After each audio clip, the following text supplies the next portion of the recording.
Boa tarde a todos. Me chamo Evelyn Agostini, juntamente com o Gustavo Rodrigues Padilha e a Sabrine Neto de Chaves. O nosso trabalho é sobre plantas forrageiras. Vou falar um pouco sobre a importância das forrageiras no sistema de produção. Então, em nosso país, a sua introdução de data recente vem ocupando pesquisadores e pecuaristas com as suas experimentações, mas ainda encontramos-nos engatinhando para a solução final do complexo de pastagem, sendo primordial fonte de alimentos mais barata. As gramíneas são tradicionalmente usadas na atividade pecuária, enquanto as leguminosas ainda tá tendo se destacando na alimentação animal como fonte de proteínas para o homem.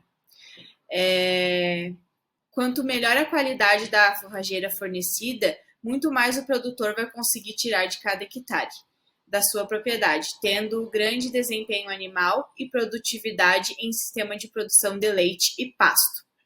Aí temos alguns certos atributos que são desejáveis apesar da diversidade, como a produção de forragem, que é a matéria verde ou a matéria seca, o valor nutritivo, a composição química e digestibilidade, a aceitação pelo animal, a persistência, a qualidade de propagação e estabelecimento e também resistência às pragas.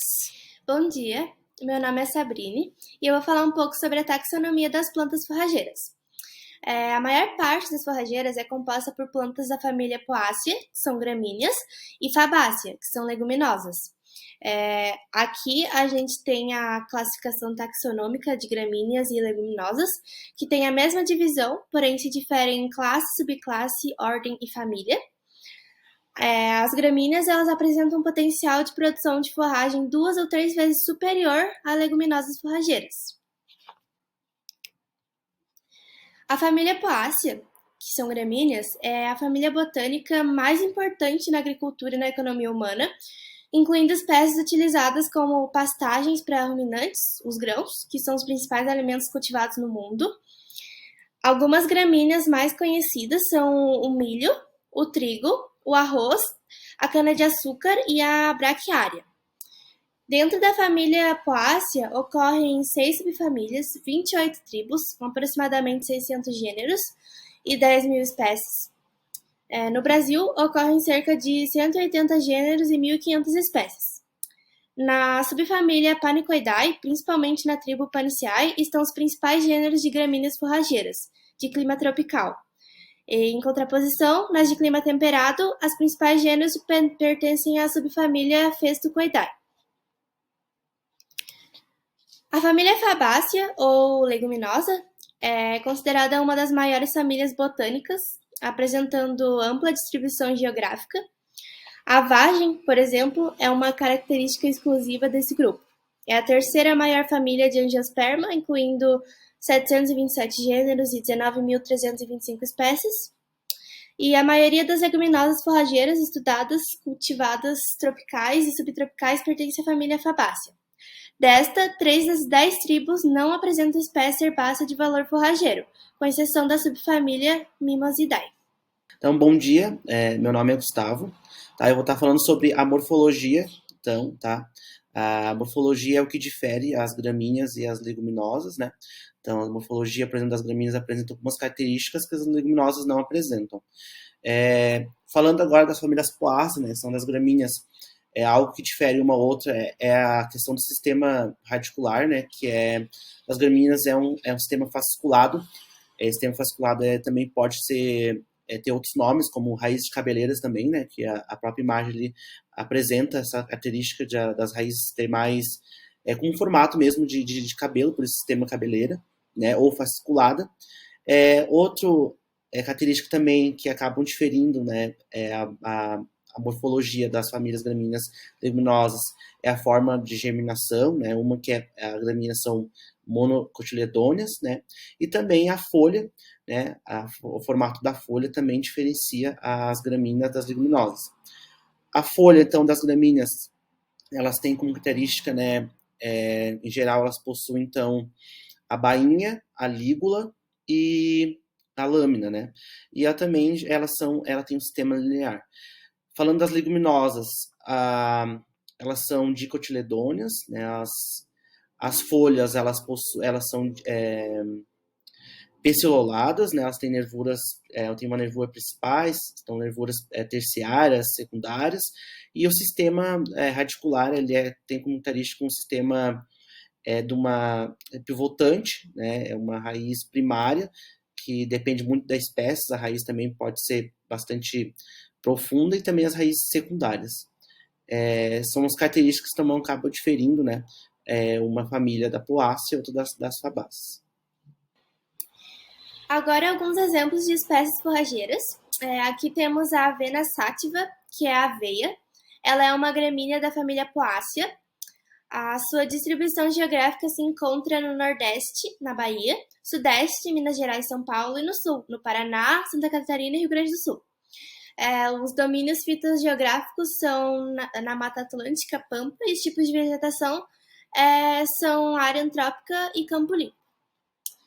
A aveia é uma cultura de grande importância para a agropecuária, por apresentar resistência à seca, tolerância ao alumínio, baixa incidência de pragas e doenças e fácil produção de sementes, baixo custo de lavoura, aliada à boa produção de forragem e grãos.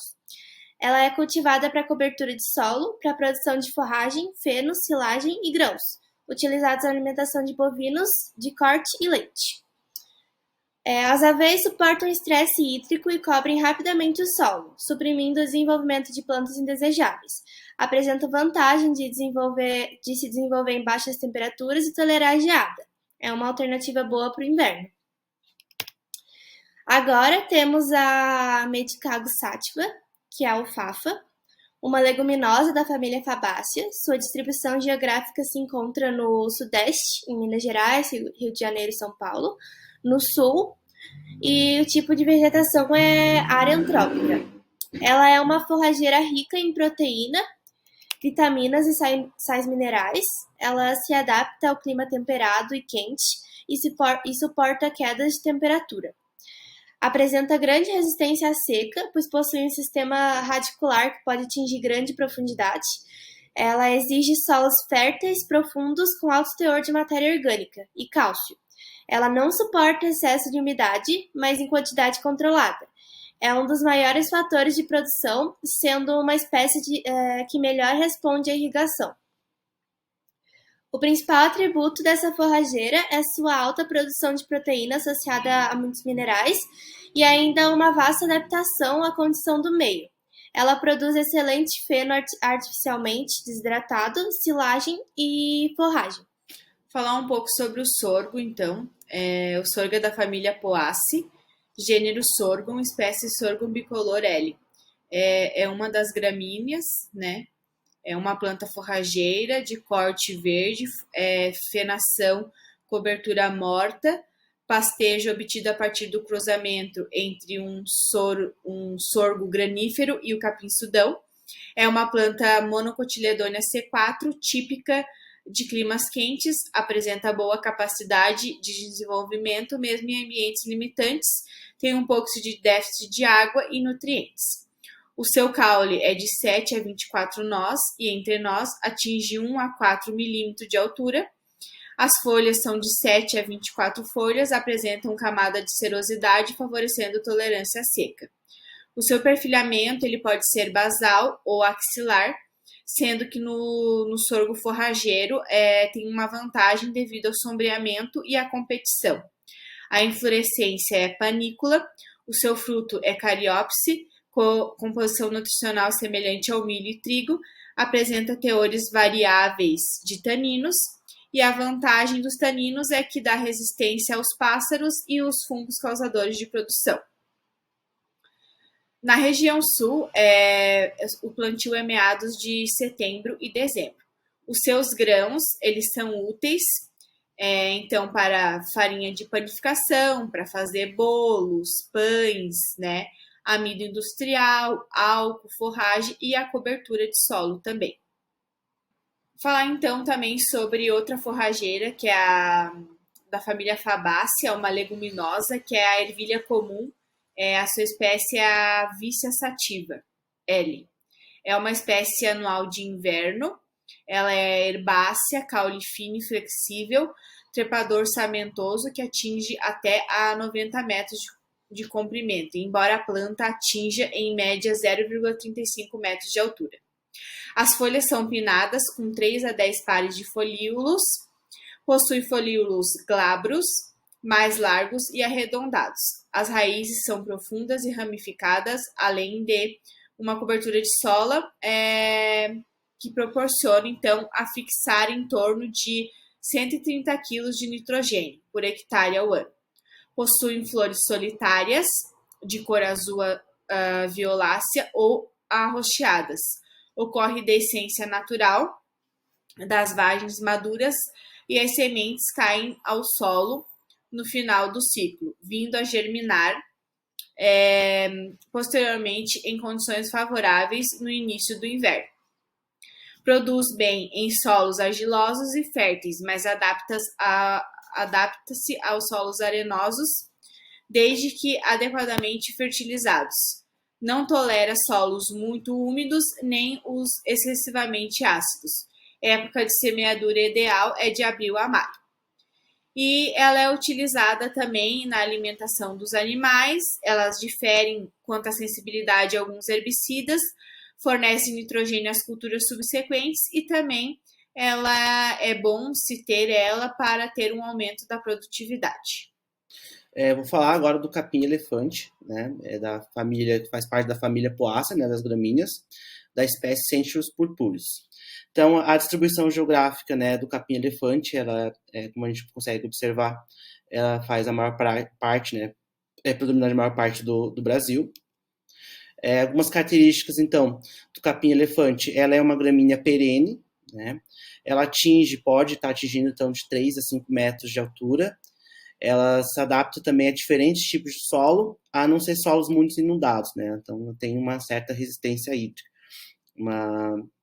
É diferente tipo de solo, menos então aqueles solos muito inundados, encharcados.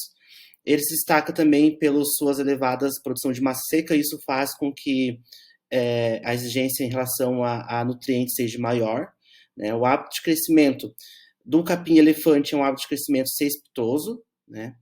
E ele pode ser usado, então, tanto para o uso de silagem, né, tanto o uso de pastagens também. Existe bastante espécies, né, do capim-elefante. Falando sobre características mesmo morfológicas, o capim-elefante, então, eu já falei que o hábito de crescimento dele é cespitoso, você pode atingir 3 a 5 metros de altura, e os colmos deles são eretos, né, dispostos em touceira aberta ou não. Outra espécie, então, forrageira que eu vou estar comentando aqui é o trevo, né, o trevo vermelho. O trevo vermelho ele faz parte, então, da família Fabaceae, né, das leguminosas, e a espécie é Trifolium pratense. Então, o trevo vermelho tem como distribuição geográfica lá no Nordeste a Bahia, Sudeste Minas Gerais, São Paulo, e o Sul, né, que predomina então toda a região, que é, né, Santa Catarina, Rio Grande e Paraná. Então, algumas características, né, do trevo. O trevo, então, ele é considerado uma leguminosa bienal ou perene, né, uma perene, então, de curta duração. O hábito de crescimento do trevo, ele é ereto, que ele pode atingir até 0,70 metros de altura. A raiz, ela pode estar atingindo, então, até 2 metros, né, de profundidade. As folhas dos trevos, então, elas são trifolioladas, né? São oblongas ou elípticas. Elas não têm pilosidade e elas contêm estípulas. Os pecíolos, então, do trevo, elas são longos, né? E sobre a inflorescência, a imagem também, acredito que dá para ver bastante, né? Tem como características, então, elas são por capítulos terminais, elas são ovoides, de cor vermelha ou violeta, e elas contêm mais ou menos 30 a 40 flores. E ela é uma planta alógama. Então, o trevo ele é indicado para a complementação de dietas animais, principalmente durante a estação frio, né, do ano no sul do Brasil. Então, ela é considerada uma forragem então, de inverno, né? ela é intensamente cultivada e essa característica dela se dá por vários fatores, principalmente pelo fato da digestibilidade, patabilidade, né? Então, o animal ele se interessa, está se alimentando pelo trevo, por essa questão de digestibilidade e patabilidade. Então, e ela admite também múltiplos aproveitamentos. Isso também é uma característica que faz com que ela seja intensamente cultivada.